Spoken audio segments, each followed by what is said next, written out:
Well, Daemon Fairless is the host and producer of Hunting Warhead. He joins us right now. So, Daemon, first, applause to you for doing this, but thank you for joining us today. Thanks for having me. I appreciate it. Let's talk first and foremost with the title, because I think people might not be able to connect the two, the subject matter and the title. Yeah, for sure. Hunting Warhead.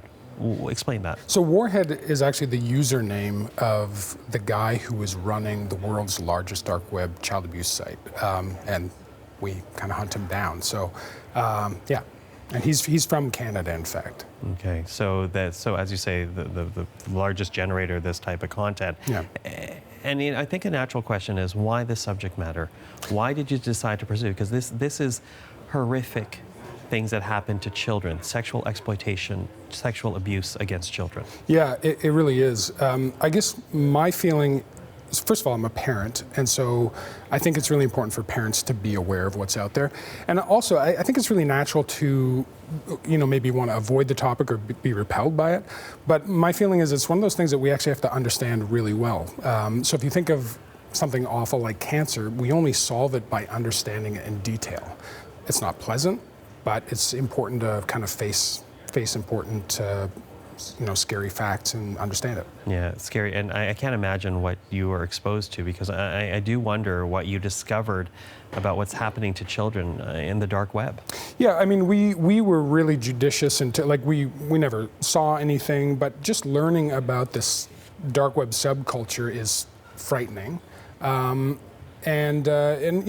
wasn't the easiest thing to learn about, but it's an important thing to understand. The people who are doing the research and the investigation, the police and the journalists, are really amazing people. So we were kind of buoyed up by this incredible crew of really committed, talented, smart, caring people who are, trying to solve this awful problem. Mm-hmm. Try to solve this awful problem. And part of it is, the center, of course, is trying to save children. Yeah, totally. Trying to avoid the abuse from it happening to another child. But in the process, you also ended up speaking with pedophiles. Mm-hmm. What was that like? It was really complicated. And so I think one of the things to take away from this is that, being a pedophile does not mean that you're going to abuse a child. It's a set of sexual desires. So it's a really broad range of people. Some of the people we talked to were torn apart by their own interest in children. They didn't want to have these feelings, and they were troubled by the fact that there's not really a lot of easy to get counseling for a pedophile.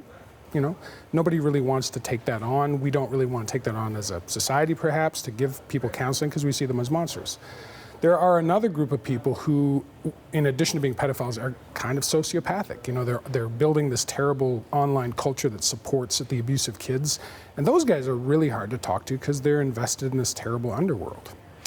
What should people know about the type of person that would sexually abuse a child and take part in these types of videos and online groups? I think one of the things to keep in mind is that we like to think we have spidey senses, that we can, see or feel a pedophile around us.